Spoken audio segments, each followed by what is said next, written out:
Great news. There's a quick way you can save money. Switch to Geico. Geico could help you get great coverage at a great price. And it only takes 15 minutes to see if you could save 15% or more on car insurance. Go to geico.com today and see how much you could save. This is the Best of Golic and Wingo podcast. Oh, it's the Wild Wild West now. That's for sure. Happy Hump Day. Good morning on a Wednesday. Glad you're with us. Golic and Wingo, ESPN Radio and ESPN2, presented by Progressive Insurance.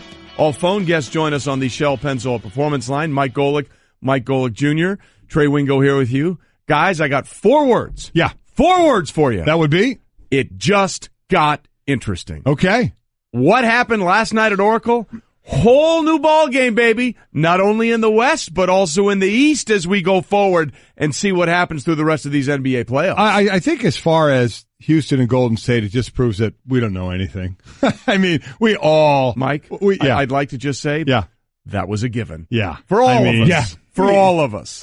Everybody had Golden State in this one. Everybody knew Houston was playing for their lives in this one and didn't think Golden State was going to give one away on their home court. I mean, wow. But I'm happy we got a game. Even though we saw each individual quarter just be dominated, that was the most bizarre thing. Each individual quarter dominated by one team then the other, one team then the other. And the big one obviously being the fourth quarter where Golden State just scored. Whatever say Golden State's going to score 12 points in a quarter and it's the fourth quarter blows my mind. That game, there were so many twists and turns in that game right from the beginning. I heard you described it, and I thought about it, and it was right. 2 drunks in a fight, right? Right outside a bar. You walk outside at closing time and you see 2 guys and it's not going to look pretty. Yep. Everyone's going to get big shots in and you think at one point you watched each guy get to the point where he can't possibly come back, and at the end of the day they're still swinging because it wasn't pretty. The Rockets muddied this one up, but at the end of the day now they've created doubt, and it's awesome. It really was. I mean, it was one of those, it was an ugly fight, but you couldn't take your eyes off it. You're like, oh my God, I got to keep watching this thing. It's just so ugly. Having heard that description now, the really only 2 good. things I can think of are 2 of my favorite Twitter accounts that I follow, the Darwin Awards and Only in Russia, because half of those are drunk fights normally in Russia where everybody's staggering around a little bit, but now that's the only thing that's in my mind. Russia, the Florida of the rest of the globe. I mean, and the thing about it is everybody has a different view of a game. I was looking through Twitter this morning, and I saw one that was addressed to you and me, Mike, and to the NBA. This dude, Scott, tweets, "The NBA is the most blatantly rigged and predictable organization there is. There's more mystery in pro wrestling. No wonder they want to cut of the gambling profits. It's hush money." I mean, it just goes to show that everybody can watch the exact same thing and take away different things. It's just like when you watch a replay of something, 2 people can be watching it together and you see different things. We're looking at this drunk fight, battle, ugly game, but man, you couldn't take your eyes off it. And another person's looking at it and going, oh my God, it's the most fixed thing out there. It's just unbelievable. Are you telling me that Game 4 of the Western Conference Finals is the sports equivalent of Yanny versus Laurel? There you go. Is that what you're telling me? It's the white and gold dress or the blue and black dress? Mm-hmm. That's where we are. Unbelievable. So we got a lot to get to with that game. We got Game 5 tonight. Yes, we do. Between the Celtics and the Cavaliers. Critical. We've got some really interesting things coming out of the NFL. A lot to discuss. A huge injury for one team that a lot of people think may be a real playoff contender this year. We got a lot to get through, so let's start now with what's trending, and we'll begin with the Yanny Laurel drunk Russian fight outside a bar, as you two described it perfectly. The Rockets beat the Warriors 95-92 to even the Western Conference Finals at 2 games apiece. It was simultaneously the Rockets' first ever playoff win in Golden State. They had been 0-7, and also snapped the Warriors' 16-game home playoff streak, which was the longest in NBA history. Listen, there's so many numbers associated with this, and we'll get to them. To me, the beginning of this game was 12-zip. All the starters for Golden State scored before anybody scored for Houston. It should have been 20-0. And how frustrated was Steve Kerr being up only 12-zip? It's when Houston got their first basket and made it 12-2. Kerr called the timeout. Steve Kerr called a timeout. Houston got a layup in their first 2 points.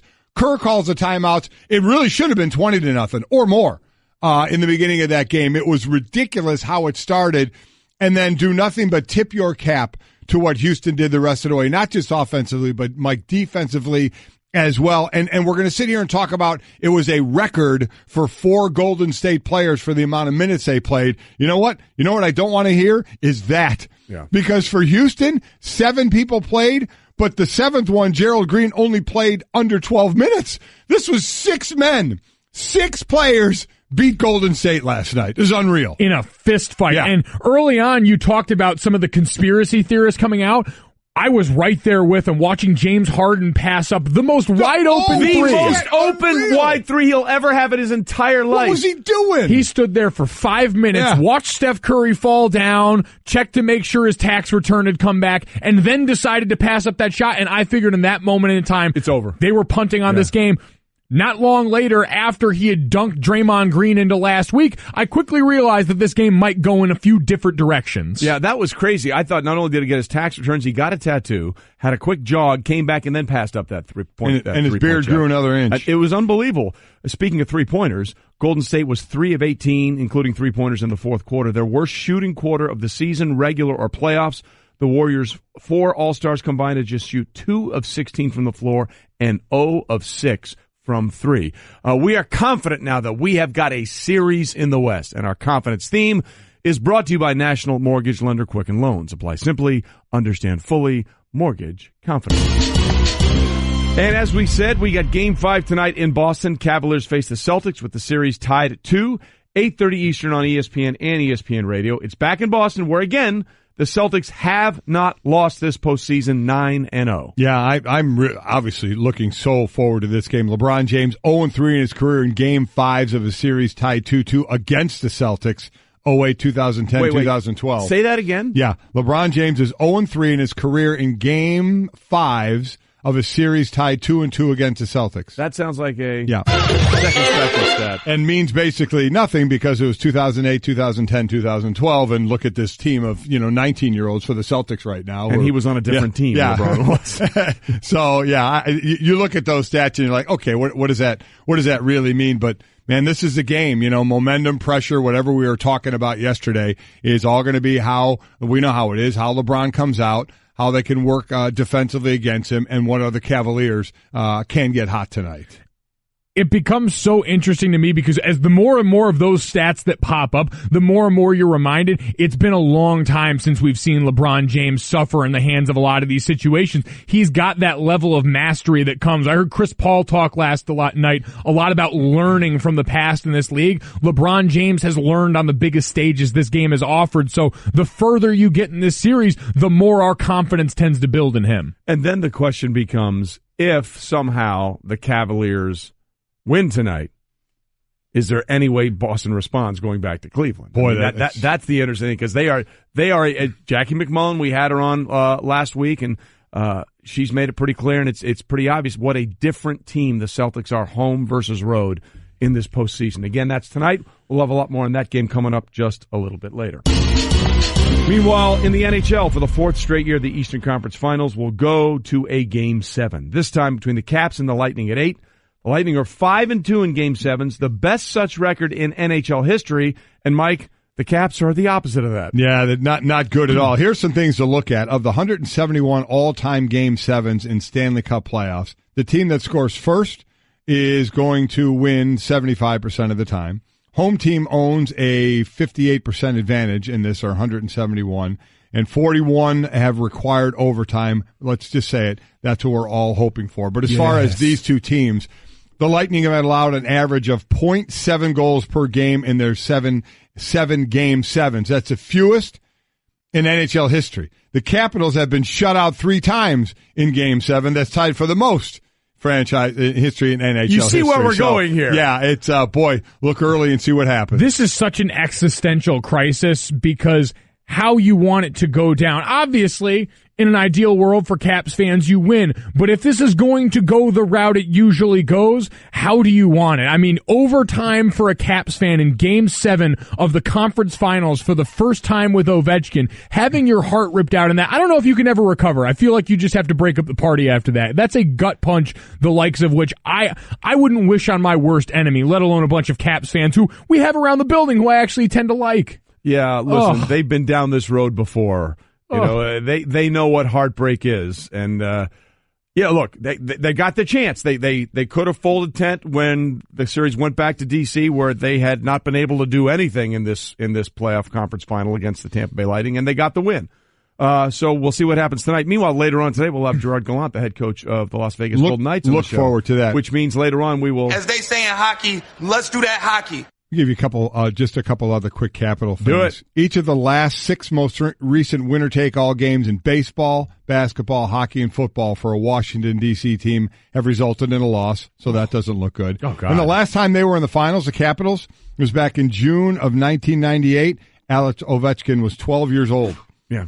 The Boy Is Mine by Brandy and Monica was the number one song. There it back is. then. And The Truman Show was the number one movie, just for anybody who wanted to know. Yeah. Wow. There you go. So it's been a while. Sports Center anchor Randy Scott, cover your ears. There you go. And just so we hit the buzzer completely, I'll say that was really interesting. And then horrible news for the Chargers. Tight end Hunter Henry looks like he suffered a season-ending torn ACL during a drill yesterday. He will get a second opinion today, but in all likelihood, it looks like his season is over. Listen, this is what you see it happen. As I said, it's never good, but man, in OTAs or when you get hurt in training camp or the early in the preseason games, when all your work is going, this is when all the hard work goes on to get ready for a season, and you're doing that hard work, and then when you get an injury that knocks you out for the year, it obviously physically he's going to recover, but mentally it's just so damning on what goes on. He's a guy that took all the targets basically, for Antonio Gates, a guy that's going to end up in the Hall of Fame.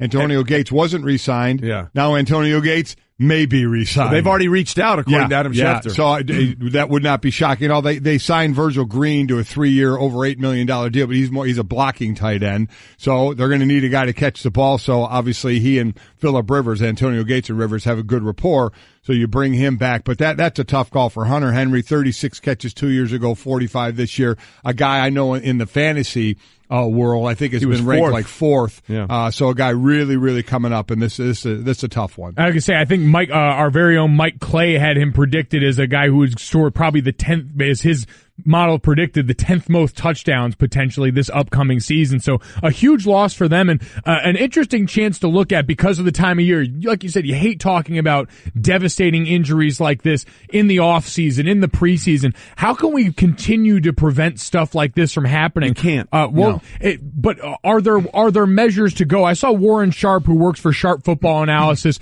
talking about the way that knee braces in situations like this, because the highest risk for injuries like this come at the beginning of training camps, early on in processes like this. And you wonder if those things can at least help put a dent in this, because you wouldn't like to see it happen all. But I remember in training camp for the Pittsburgh Steelers in 2013, one of our other undrafted offensive linemen tore his ACL early on in training camp. Nick Embernati out of San Diego State. Yeah. And then not a week later, every one of the rest of the linemen in camp had knee braces on. We didn't have any other issues for the rest of camp. I understand that's not necessarily a correlation causation type thing, but those kind of preventative measures, you see teams like the Patriots who already do this, you wonder if it becomes more common. Sean Lee for the Cowboys had the same thing happen to him a couple of years ago, tore his ACL just doing a drill at OTAs. One of the biggest differences you see in college and pro. In college, you guys had to wear knee braces, had to. In the pros, you never see these guys wearing knee braces, but you wonder if you wear them in a preventative way like OTAs, if it can make a difference. And we'll see what happens going forward with the Chargers again. Hunter Henry getting a second opinion today in that knee, and according to Adam Schefter, they already reached out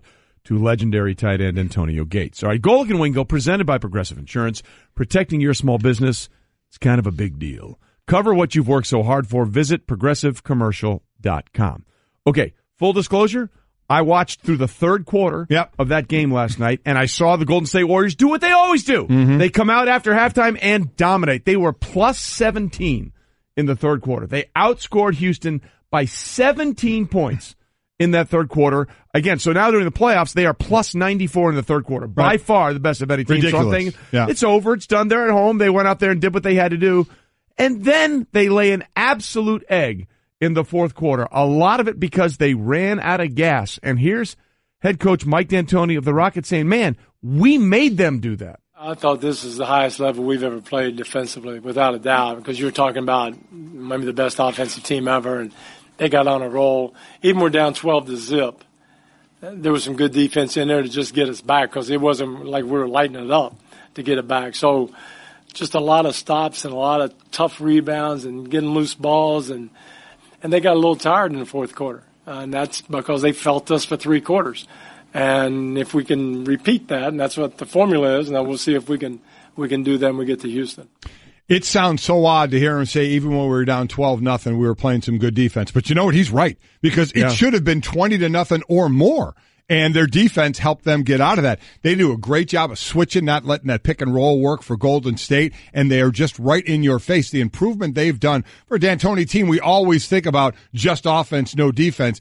They were playing some defense, with guys like Tucker and Capella. Ariza saying he wanted to guard Kevin Durant in this series. That's want to. How much do we talk about he wanted to guard Kevin Durant? There was a want to on the defensive end to try and slow this team down. And, man, you see that in full force, and especially in that fourth quarter. But those were the names you expect, and one of the names that got embarrassed last game by Sean Livingston and stepped up big, I thought, was James Harden. Yeah. James Harden, who went out and with him and Chris Paul scoring 25-plus each, improved their record on the year to 8-0 when that happens. James Harden played some darn good defense on the perimeter against Steph Curry, who those guys had basically traded turns on opposite ends, isolating one another as the defensive weakling and going at it. And instead, James Harden last night, we've seen the highlights playing a couple of steals in there, good contesting on the perimeter. He was a guy whose effort seemed to dramatically improve. Yeah, especially, as we said, starting with passing up the widest of wide open threes. Like, in the regular season situation, that was the part where we did the step back three and then stared at whoever that was that he crossed over and made fall there for a while. Totally different dynamic. But as you said, he shoved that off, went hard to the hole, and finished with a game high 30 points. But as for the idea that the Rockets made the Warriors run out of gas, well, here's Steve Kerr. Yeah, it definitely played a role. I thought we made that great push in the third, but we weren't really able to make many subs. We were going well, so we didn't want to disrupt our rhythm. But our normal sub pattern obviously was skewed anyway with Andre's absence. But I felt like in the fourth quarter, we just ran out of gas. We scored 12 points. Tried to buy a little bit of rest for our guys, but they just outplayed us in the fourth, and they earned it. To put a number to that, to wear out in the fourth, now it's skewed a little bit because they had a 10-point lead going into the quarter, and with 10 minutes to go or something, they had a 12-point lead. In the first 3 quarters, they were pushing the ball, running with quick outlets and running 22 times in the first 3 quarters. In the last quarter was just 3 times. Now, again, you had a bigger lead in the beginning of it, so there wasn't, even though if you get the opportunity you do, but they don't do it all the time. But to that point where everybody seems to admit they ran out of gas. And again, you're saying you ran out of gas and you played a team that basically played 6 guys. 4 of the 5 starters for Houston played 40 minutes or more. If anybody should have been running out of gas, it was those guys. They were saying they were going to the bench, and everybody just said, "You're not tired. You're not tired." They were trying to play that mental game thing. Of if you don't Skin mind to win in a cold game in the NFL. If you don't mind, it don't matter. Get back out there. You're not tired. So I mean, I can't stress enough what these guys did. Again, 7 guys played, only 7. But the 7th only played for 11 minutes and 44 seconds. This was a 6-man team and rotation that beat Golden State. All right, so now let's ask the question then. How much does it change things for you? Boy, I tell you. Everything, right? It changes everything. Look, and you can call me guilty of the moment, and I understand all of that. But everybody waited for them to show that they're human. Okay, what's the line from the movie Predator? If it bleeds, we can kill it. Oh, I go with Drago. Yeah. Look at that. He bleeds. He's human. I mean, we looked at this team in sort of this superstar, superhuman, ethereal plane. Well, they've won 16 straight. Durant and Curry together, they've never had any issues when those two are on the floor. They proved, now you have to play great and they have to play a little sloppy, but they proved it can be done. It can be done. I think it not only does this for the West, I think it does for both teams thinking about playing them in the East. It doesn't change it for me, though, in the West. I was going to say, are you picking the Rockets now? Because not only that, in keeping with the theme that we're going to have coming up today, Warriors in 6 still. Yeah. Book that. Take the next 2. Whoa. Yeah. Whoa. Don't get ahead of yourself. Don't ruin Cliffmaster Cliff's segment. I'm just coming giving up you a little later. I'm just giving you a little taste of what's to come. All I'm saying is, by the way, we have to give a shout out to Mike D'Antoni. He has been doing an unbelievable job getting his team in the right state of mind after every one of these games, either the losses or the wins. And here is D'Antoni trying to get that perspective after the big win last night. All we did, too, is just get back to even. It's not like, we're all excited. So we're even with them, but at least we're even with them. We didn't go down 3-1. So it was a must game, but we got a lot of work to be done. He's doing a fantastic job. But he did backtrack on us when he called his team soft. Yes. We have that sound we can play as well. But they were soft in that last game. Yeah, but he backtracked and says, I was emotional, it was adrenaline flowing, and, But like Trey said, even his stars agreed in that point. Yeah, like there is a Paul level of connection between what we always hear about star players and coaches that allows that message to be heard the right way by this team. They responded the right way, and they're still going to lose in six. Lots to get to here. Why doesn't Kevin Durant take in that last shot? He's dishing it off to Klay Thompson, and it's a lot of interesting stuff. Look, say what you want, but belief is a powerful thing, and you have to think right now that the Rockets believe they can beat this team. Oh, I'm sure they do. Give you an example. With Durant and Curry in the playoffs, the Warriors are 17-2 against every team not named the Rockets. They're 2-2 against Houston at this point. Belief sometimes can do wonderful things when you finally think, hey, we can do this. And the Rockets now think we can do it. Golic and Wingo. And Wingo. Mm-hmm. Trey Wingo and Mike Golic Sr.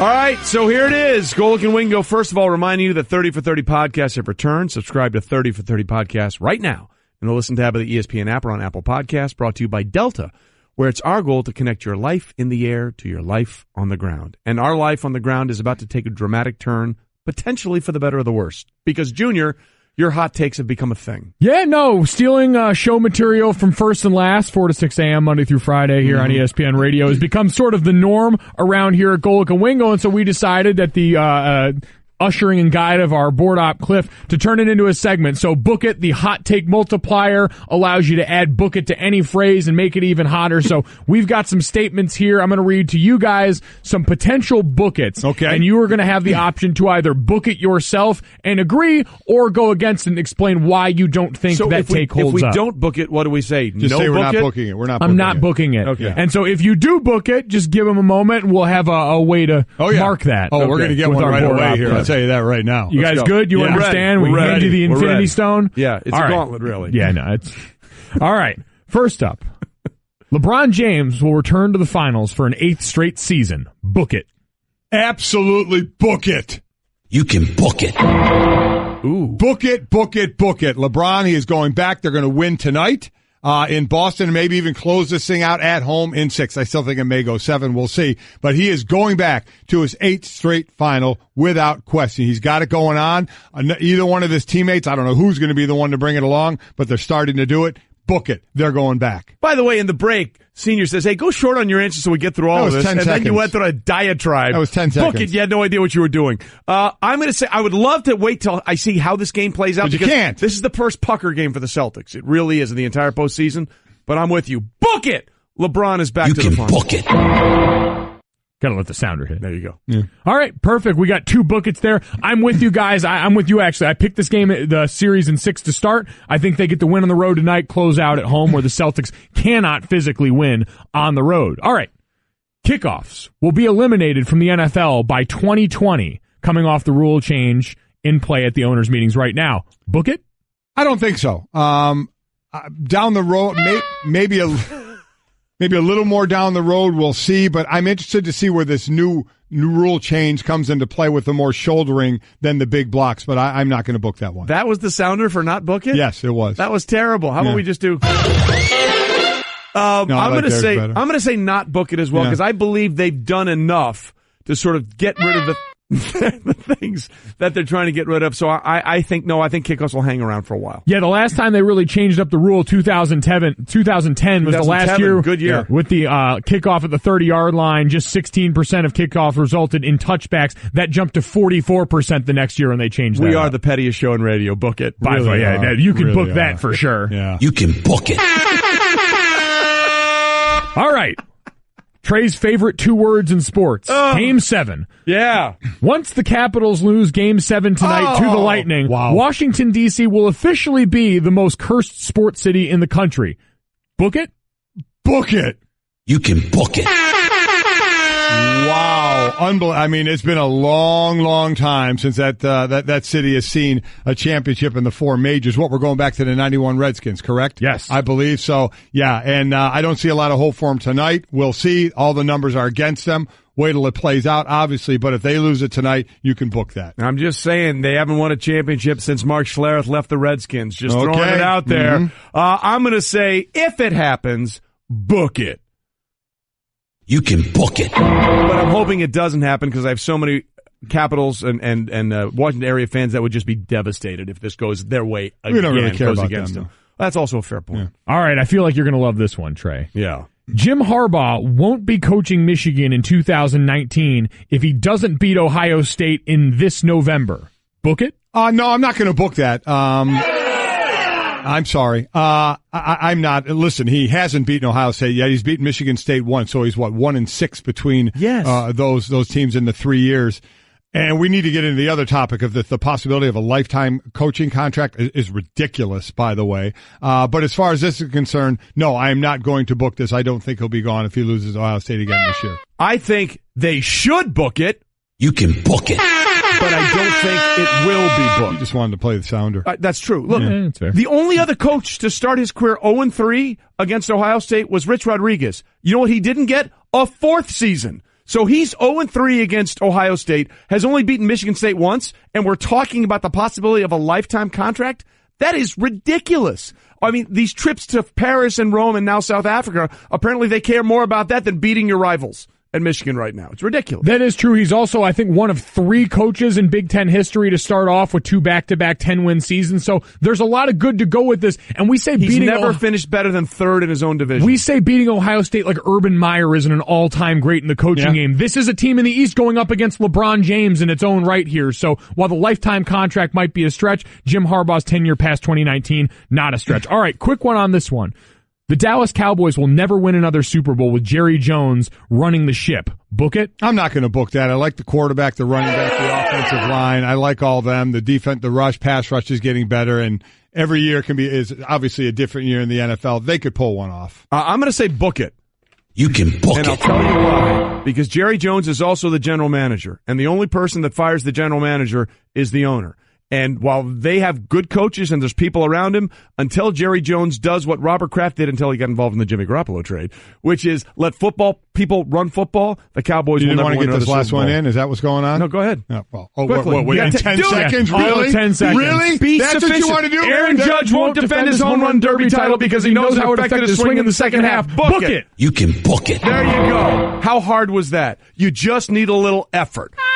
Hey everyone, Mike Golic here. Support for the Golic Wingo podcast comes from our friends at Rocket Mortgage by Quicken Loans. Chances are you're confident when it comes to your work, your hobbies, your life. Rocket Mortgage gives you that same level of confidence when it comes to buying a home or refinancing your existing home loan. Rocket Mortgage is simple, allowing you to fully understand all the details and be confident you're getting the right mortgage for you. To get started, go to rocketmortgage.com/Mikes. Equal housing lender, licensed in all 50 states, NMLS, consumeraccess.org number 3030. Everyone in the neighborhood knew about Bobby. Bobby, the basketball boy, they called him. Bobby wanted to go pro someday, so he was always out in the driveway shooting hoops. But one day, his mom came out and told him, "Hey, your wife wants you to take out the trash?" His mom was visiting, and Bobby was a grown man. He had kind of missed his window. Plus, no one had ever seen him actually make a basket. But on the other hand, Bobby had heard how Geico could save him money on car insurance, so he switched and saved. So it was all good. Golic. I tell you what, a great sports night last night, no doubt about it. And Wingo. What a day, what a show, what a time. 1, 2, 3, 4. Golic and Wingo with you on ESPN Radio and ESPN News, presented by Progressive Insurance. All phone guests join us on the Shell Pennzoil Performance Line. This next story is kind of interesting, Mike, because it's been talked about for a while, and there was a story in May that came out in the USA Today that the Michigan athletic director, Ward Manuel, says he's in the process of finalizing a new contract for men's basketball coach John Beilein. But then he went on to say he'd like to work out a deal for both John Beilein, the basketball coach, and Jim Harbaugh, the football coach. Something in terms of lifetime deals. Yeah. Lifetime deals. Well, listen, I brought this up last year with Jim Harbaugh, who, oddly enough, we came into the league, NFL, same year, 1985. I brought this up last year and just got summarily pummeled Twitter-wise by the Michigan fans when I was asking Michigan fans. People thought I was calling for Jim Harbaugh's head. I'm not. And I'll ask you the same thing now. Would you give Michigan fans, would you want Jim Harbaugh to have a lifetime contract? This is a guy who has not beaten Ohio State yet. Has beaten Michigan State 1 time out of 3. 1-6. Has never been better than 3rd in the Big Ten. Has not been to the college football playoffs yet. Now, I know he makes headlines and that program where it was and where it is now, a couple of 10-win seasons. I get it. I'm a fan of the guy. But you want to give a lifetime? I asked last year, forget the lifetime contract.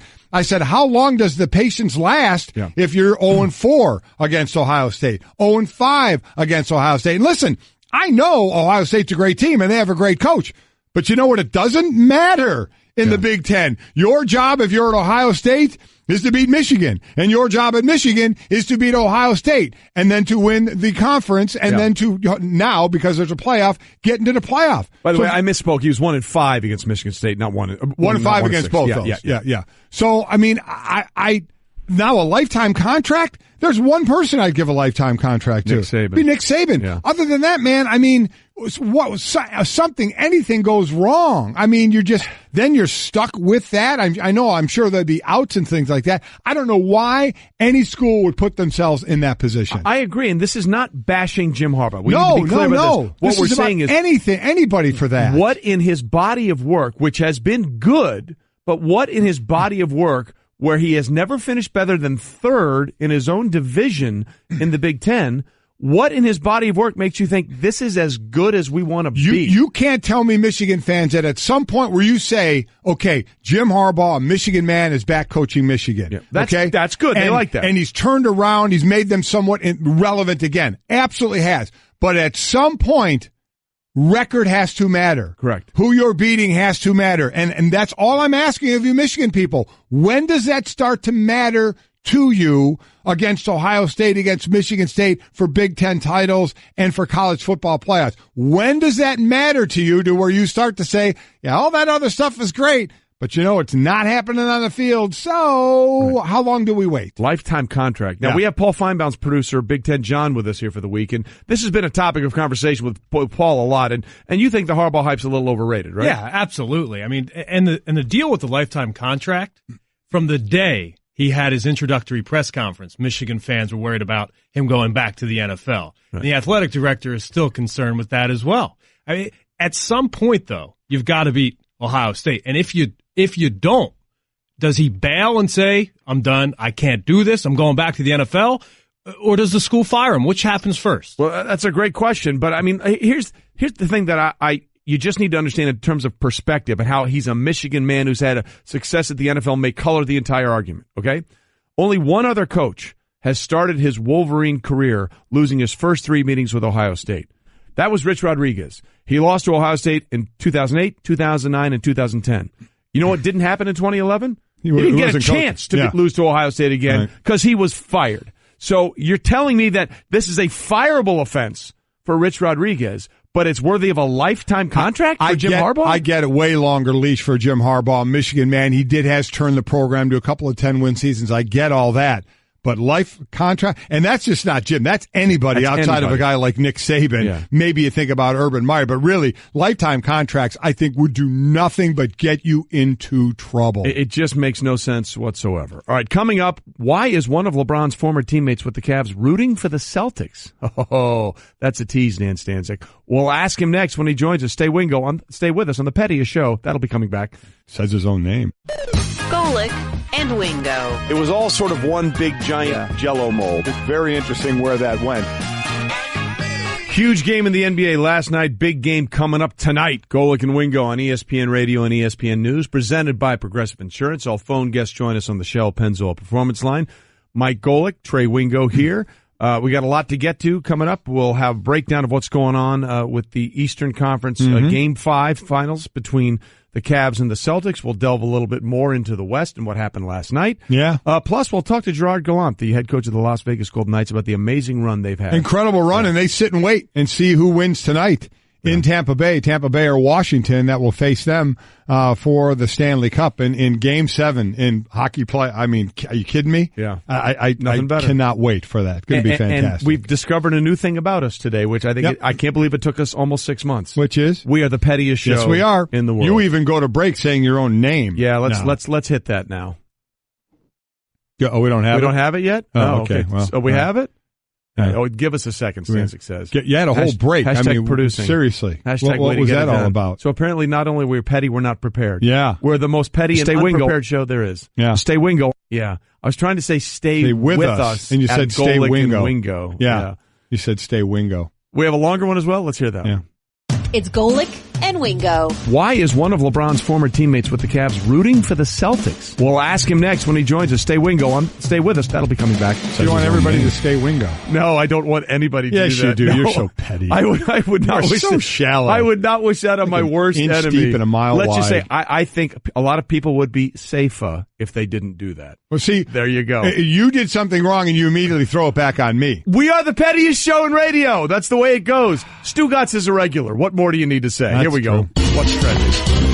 Tiger Woods' great caddy, Joe LaCava, who I believe is a Connecticut native, if I'm not certain. Oh, really? I'm pretty sure Joe is from Connecticut. I see him out here at a couple of tournaments every now and then. He's getting a break for a good reason. For a very good reason. Now, he's the caddy for Tiger Woods whenever he plays. Mm-hmm. He's holding the bag for him. Yep. But next year at Tiger's event, the Hero World Challenge in the Bahamas, for a practice round, Joe will not be carrying the bag. No, he will not. At the 20th Tiger Jam, annual charity event to benefit the Tiger Woods Foundation, a donor offered $50,000 to caddy for Woods during Wednesday's round at the Hero. 50 grand. You're going to give somebody $50,000 and then carry his golf clubs. Yeah. Or is this one maybe they'll let him ride around in a golf cart? I have no idea. There's walking. There's all walking here? Yeah. Man, I'm going to, for 50 grand, I got to have a rider list. You know what I mean? I don't mean rider R-I, I mean rider R-Y. I need some things that come along with my 50 grand. And one is going to be a cart because I ain't lugging that thing around for 18 holes. The one thing I ask, though, that should come with this, Tiger should have to play with whatever club this person selects. Right? On the tee box, here's a 7-iron. Well, no, I mean, the guy should, I'm not saying that, but. Use your putter, Tiger. No, 6, so I would use a 7. No. I paid 50 G's. Yeah. You're using the 6. That would be good. You know what? That sounds great. At some point, Tiger would say, no chance. Yeah. He's a little bit of a control freak. That's pretty cool, though. Yeah. That's pretty, for 50 grand. Good job. Yeah. Good job all the way around. The Hero Absolutely. World Challenge will be coming up in December. Tiger's playing in a couple events in June to get ready for the U.S. Open, which will be at Shinnecock on Long Island. Meanwhile, Mike, I know this is bad news for you and your theories, but Aaron Judge, who participated in the Home Run Derby last year and put on a show and then struggled mightily with his swing afterwards, says he is out of this year's Home Run Derby in Washington for the All-Star Game. So many baseball players have said that's a crazy thing to think of, that's the Home Run Derby, that it affects your swing in the second half, but he really struggled. I don't think there's any doubt it has to do with his struggle. And I don't even know about physically, but mentally that's in his head. Yes. So it's like, why in the hell should I take a chance at this thing? So I'm not going to be in it, which is a shame as the defending champ. But you really hope. And he talked about it because Bryce Harper hasn't been, in this thing. And now he's, in the host city, the host team. He hopefully will be in the Home Run Derby. Absolutely. So Aaron Judge is out. We'll see if Bryce Harper is in, and we'll see if he doesn't have that slump after the All-Star game in 2018 like he did in 2017. Okay, we continue here on Golic and Wingo on ESPN Radio and ESPN News, presented by Progressive Insurance. All phone guests join us on the Shell Pennzoil Performance Line, including our next guest who knows a thing or two about what it's like to watch LeBron James up close in action and also has perhaps some conflicted interests about Game 5 tonight. Yeah. Between the Celtics and the Cavaliers, and that is Larry Hughes, 14-year NBA veteran from St. Louis, Missouri, from Christian Brothers College High School, and then went on to play at St. Louis U before being a first-round draft pick by the Sixers in 1998. And he joins us on the Shell Pennzoil Performance Line. Larry, thanks for being with us this morning. How are you? Thanks, guys. I'm good. Thanks for having me. Long story short, Larry was still in high school when I was still working in St. Louis. So I've watched Larry for a few years, and let's just say your career's gone better than mine. So congratulations, Larry. No, not even. I appreciate it, and I definitely remember you being in town. Channel 5, where the news comes first. Separate issue entirely. Yes, okay, sir. So let's get down to brass tacks here. You played with LeBron, but you're the godfather of Jayson Tatum. So where are your rooting interests tonight in Game 5? You know what? He's younger, so I'm really happy that he's getting a chance to experience everything he's experiencing, and I'm rooting for Jayson and the Celtics all the way. All the way. All the way. He's in. So, sometimes when you're family, now it's not blood family, but it's family. So your family trumps familiarity and friends, right? Is that what we're saying? It really does. You know what I saw is all of his sacrifices. I saw him, crawling and walking. So this is great for me to be a part and just to see him, reach his goals and start to obtain his dreams. That's very cool. Jayson Tatum, by the way, first team all-rookie team, almost got the unanimous vote, got 199 out of 200. Both Donovan Mitchell and Ben Simmons were unanimous. Mm-hmm. Tatum missed it by one for the first team all-rookie team. So as far as LeBron, you had a unique perspective here. Not only that you played with him, but you played against him. You, I believe, were playing for Washington when he came in the league in 2003. So you played against him for a bit before you were teammates. So start from playing against him first, then playing with him in what you saw out of LeBron at that early stage in his career. Well, definitely playing against him. I think he was always my matchup, even though he was much bigger and stronger than I was. But he was a beast. I mean, that really, got my eyes open to the opportunity to, becoming a free agent and having a chance to play alongside of him, knowing how great he was heading to be. And then playing with him, you got a chance to notice just that. I mean, the things that he does that people don't see, as far as using his hand-eye coordination and what he's able to do, on the basketball court when people aren't watching is probably the most amazing thing that we don't understand, right? I mean, he's just become this great basketball player, great mind, and pulls everyone along with him. And I saw that, I saw him having signs of that when I played with him. So can you take that down a little more and peel away a layer or two on that? Because that's what all we hear about LeBron is forgetting the physical attributes from the neck up, his knowledge of the game, his understanding of the game and study of the game. Can you give us some examples of that, of how you see that, or how you saw it on the court? I think just him, any great player, in their sport, he really pays attention to detail. He focuses in on things that are soon to be or to come, and that's plays on the offensive end, that's on the defensive end. And that allows him to recognize, and he's watched film, he's watched, tons of footage of situations and players. So he's able to understand once he sees a situation, he's able to recognize it and make that adjustment and make that play.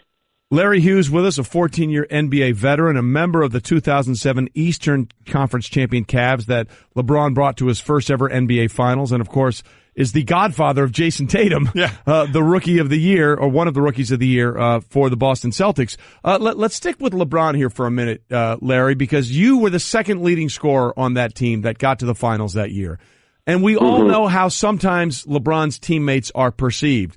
It's LeBron James and others go to the finals and go to do all this. There was that Saturday Night Live skit this year that was actually cut from the show, which was basically saying, hey, we'll do anything to help LeBron except basketball because we're not really good at that. And obviously it was very satirical and tongue-in-cheek.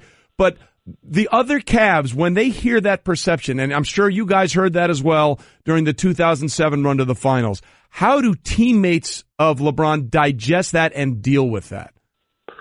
I think as a group, I think we keep it in perspective. I think the public, I don't think they really realize, the sacrifices that LeBron teammates make. He's a ball-dominant guy. There's a gift and a curse to that. He controls the basketball. But then again, you're able to be in situations where you're successful. You're able to play on television. You're able to get media coverage. You're able to get things that wouldn't necessarily come to you if you weren't playing in that situation. So for me, I understand it. But again, I just think that people don't realize the sacrifices that are made by individual players, to play with Bron and to be successful with Bron. And that coming in, though, right? I mean, for those that come from another team to Cleveland or when he was in Miami, if you come to that team, you have to understand at that point that you're going to have your lane and your role, correct? I think now that's obvious as he's gone on to win some championships. But no, I didn't really understand that going in. As you spend time, then you understand that that's going to be the best opportunity. That's the best situation for the entire group to be successful. But no, I don't think that you necessarily know that going in. It's something that you learn, and those that are able to do it are able to adjust and win some championships. Larry Hughes with us, 14-year NBA veteran, pride of CBC and St. Louis University, with us as well. Listen, we have a lot. Mike and I have some fun with the deep dive on stats every once in a while. There's a bunch of stats out there called Second Spectrum that we think are a little silly, so whenever we hear them, we play this. Like, just take it for what it is. And there's this one stat out there that LeBron was asked about that said he was the slowest player in the playoffs. Entering Monday nights, he averaged speed of 3.64 through the first three showdowns against the Celtics, 3.73 miles per hour for the postseason as a whole. Does that mean anything to you? You know what? It means absolutely nothing to me. I think even with the NBA game, we slow down to speed up. So, I mean, that makes a lot of sense, when he's making quick bursts and not necessarily moving all the time. So, no, it doesn't mean a lot to me. Well, then you're on the right squad then, Larry. I think you're on the show permanently. I think he's learned how to rest on the court when he could take advantage of it. That's exactly right. Now, as far as the youth in this league, and that would be your godson, Jayson Tatum, and what he has done. Talk about that. Even though you've known him, as you said, since the kid's been crawling, what has even surprised you about how well he's played this year? I think more than anything, his stamina.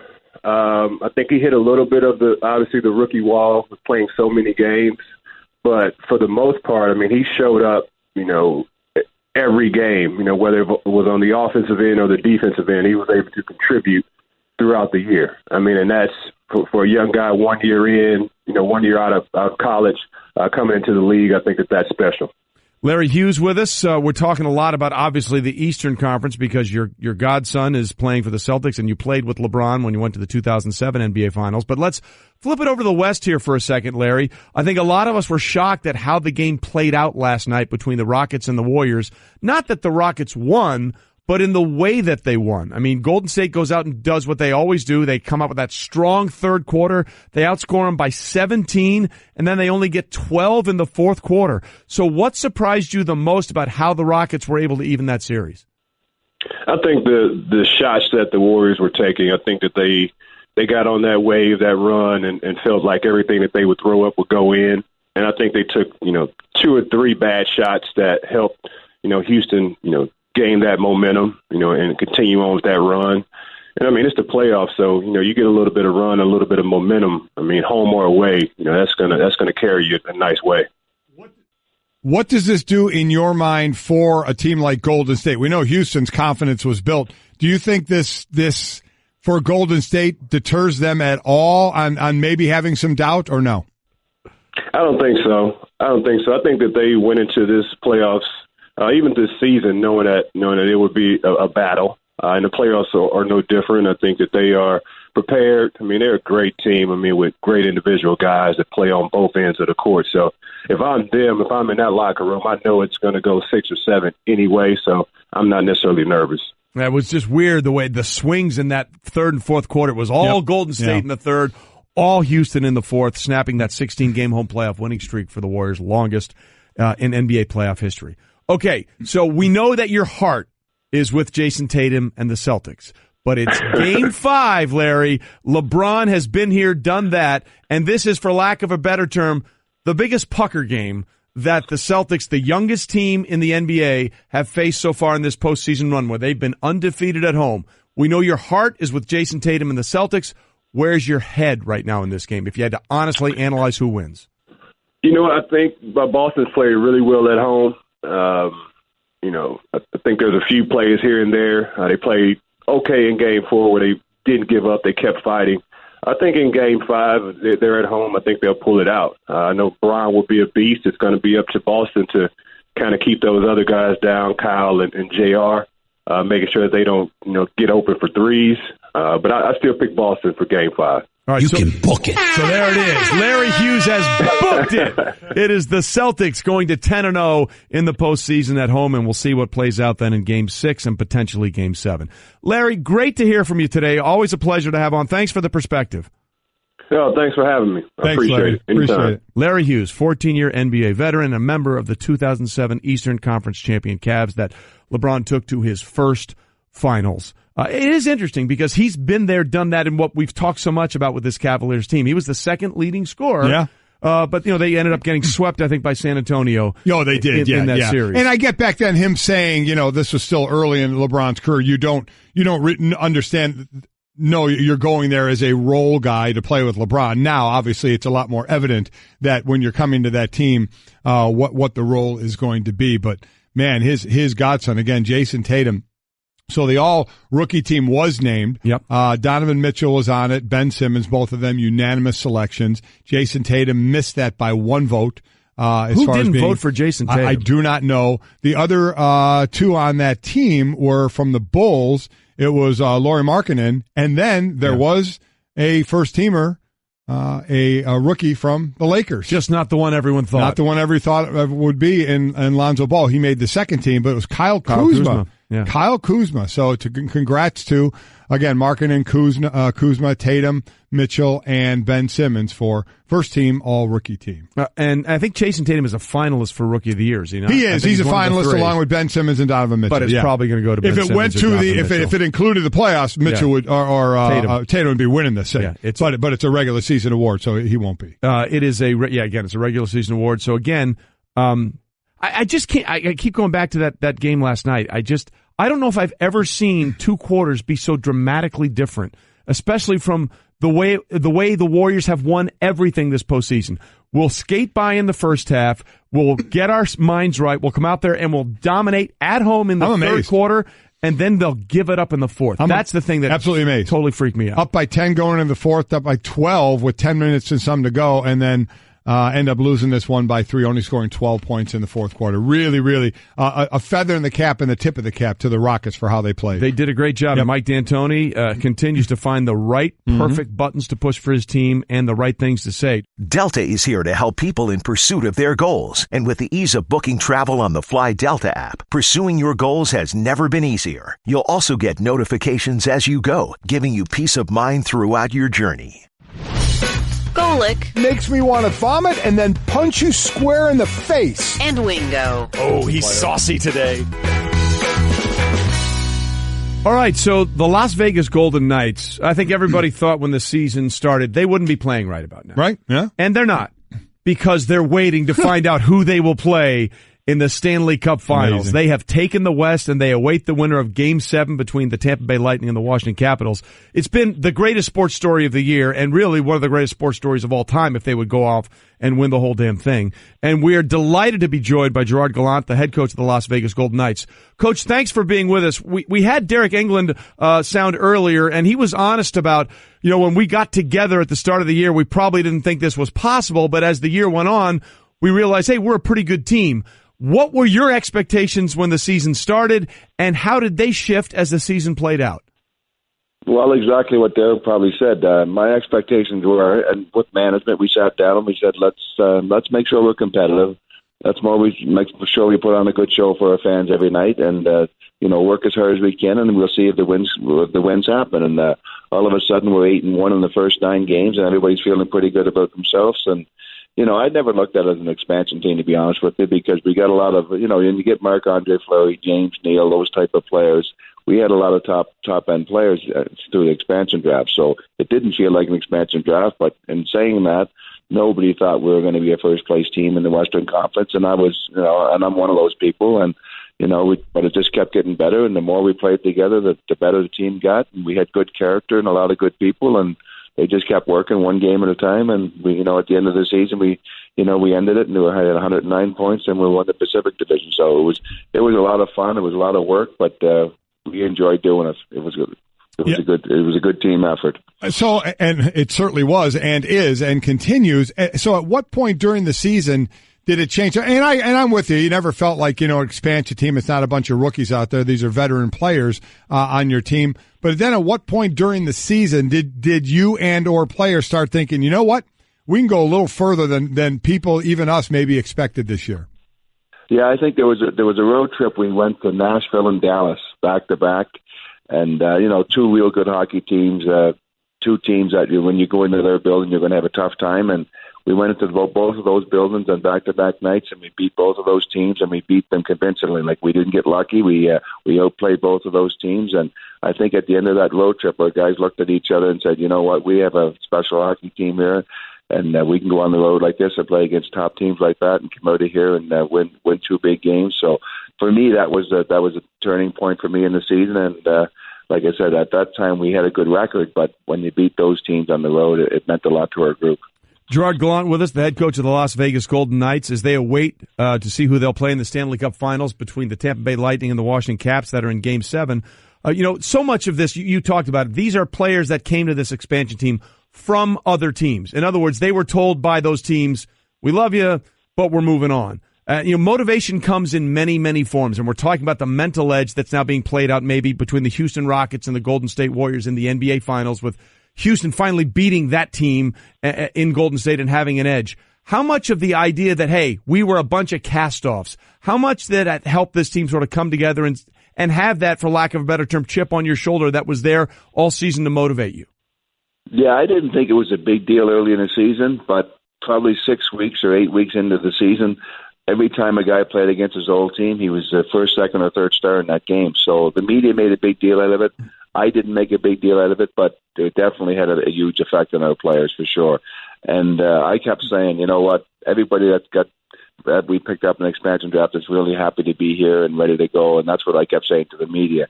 But after a while, it just got to the point where every one of these players just played an outstanding game against their old team, and I had to finally say, well, it must have something to do with it because these guys are playing great hockey, and so they got a chip on their shoulders. Nobody likes to leave your old team. I mean, it's when you go in a professional hockey league team, you want to be with that team your whole career. That's what your goal is, and then all of a sudden things change in sports as we know today, and when you go to a different place, it takes a little while. But I know one thing, after 2 months of the season, every player was very happy to be in Vegas, and they're real happy to be here now. So we got a great group of guys. So, Gerard, you didn't have a little extra edge when you faced the Florida Panthers, your old team at times? Just a little, hey, what's going on here now? Well, you want to beat them, definitely. I mean, I think we went 1-1 with them this season. We won the first game in Vegas, and then we lost a close game in Florida. So, yeah, you definitely want to win against your old team, but I just wanted to move on. When that second game was over in South Florida, I wanted to move on after that, and that was a good thing. We had some good people there, and my old general manager, Dale Talon, were good friends, so it was good to get that game over with. Gerard Gallant, the Vegas Golden Knights head coach, joining us on the Shell Pennzoil Performance Line. And coaches have different relationship with different players. What were your words individually to a guy like Marc-Andre Fleury, who, again, in an expansion draft, you get a team put together, and, oh, by the way, now your goalie has 3 Stanley Cup titles. So he's been there, done that. You have that to rely on. What were your words to him before the season started? Well, we were so excited to get him in the expansion draft. I mean, like you just said, 3 Stanley Cups, a character guy.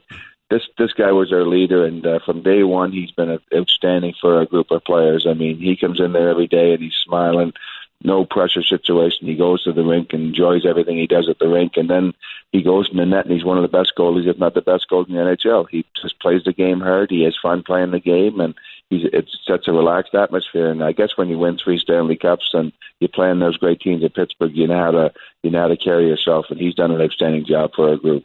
Oh, he certainly has. He has been, you always want a hot goaltender in the playoffs, and he's been great. I think part of his success this year, Gerard, as we're talking to Gerard Gallant, the head coach of the Vegas Knights, is clearly that he finally got to meet Marc-Andre Fleury, which is the 10-year-old Jack Russell Terrier who's become somewhat a mascot for the Las Vegas Golden Knights. Can you try and put this into perspective, what it would mean? And I know you hate looking ahead, but the idea that an expansion team in this day and age could maybe win a championship in their first year of existence.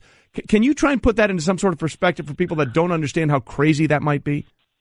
Yeah, I mean, there was no thought of that, obviously. I mean, like somebody said today, a couple of days ago, that the odds were 500 to 1 before the season started of us winning a Stanley Cup. So, I mean, you look at that and you say, and again, really, I mean, we've really taken it one game at a time. From the first game of the regular season, we never looked, too far down the road. Even when the team was having a great record at the end of the season, we never looked too far ahead or too far behind. We just said, let's worry about the next game, and that's all we've done in the playoffs. We took it one game at a time. We're trying to win a 4-game series, and you just move on. So, no, it'll be unbelievable. I mean, I've been in the NHL for quite a while as a player, and assistant coach, and a head coach, and this is the farthest I've ever gone. So it's exciting, but again, it's a tough championship to win, and if we can do it in the first year, it'd be unbelievable. It'd be an unbelievable thing. And you know what? We've got as good a chance as anybody. The NHL is so close now. Every team is so close, and whoever we're going to play in the next series is going to be a real tough battle. But we feel we have a good chance to win as well as they do. Well, it is the toughest thing to do in all of sports. There's no doubt in my mind. You cover a team that goes to the Stanley Cup playoffs, it looks like you're in a triage unit.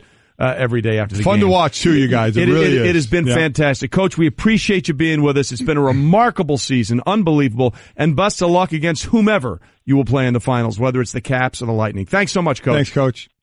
Thank you, guys. Appreciate it. That was great. Player came into the league, I think, drafted in the 6th round by Detroit back in '84, year before I got on the league, so we're right around the same age, and player and now coach. I mean, and this, what a ride to start that year. Basically said him and management saying, okay, we got a while here. We're going to build. Let's be competitive. 8-1 out of the gate or whatever it was that was. And all of a sudden you're like, hey, he talked about a couple of road trips where they did well and started thinking, okay, this is where maybe we're better than right out of the gate than people we may even think. You know, it's a good definition of competitive. Winning the Stanley Cup. It's unbelievable. The Las Vegas Golden Knights are sitting around waiting to see who they're playing for the Lord Stanley Cup. Resting up and reacting. Seriously, how great is that? It's absolutely fantastic, and it's one of the great sports stories of all time. All right, Game 5 tonight. Celts, Cavs. Who do you like? Well, I said 6, so I said in the beginning, so I'll stick with that and say Cleveland wins it tonight, and then they win it back home. That's right. You book it, Cliff. You book it. Listen, I think I'm with you. I think this is the game where the Boston Celtics have to start thinking about things they've never thought about before. As a very, very young team, LeBron's been there, done that, so I'll go with the Cavs as well. Book it. This has been the Best of Golic and Wingo podcast. You can listen or subscribe on the ESPN app, Apple Podcasts, or just ask your smart speaker to play Golic and Wingo. Plus, you can check the guys out live weekday mornings from 6 to 10 Eastern on ESPN Radio and on ESPN News.